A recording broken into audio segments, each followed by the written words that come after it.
একটা জিনিস খেয়াল করি, এই পুরো বাড়ির এইখানটাতে একটা গাছ দেখা যাচ্ছে। আমি একটু জুম করি, আর একটু জুম করি, দেখেন গাছটি হচ্ছে সানসেটের উপরে।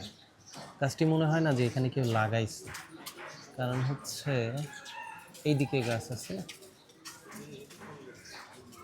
এইদিকে তো গাছ হওয়ার কথাই না। আসলে সৃষ্টিকর্তা যদি ভেবে রাখেন যে আপনাকে বাঁচিয়ে রাখবেন, কোনো না কোনো মাধ্যম, কোনো না কোনো পথ তিনি ঠিকই তৈরি করে দেন। তার উদাহরণ হচ্ছে এই গাছটি।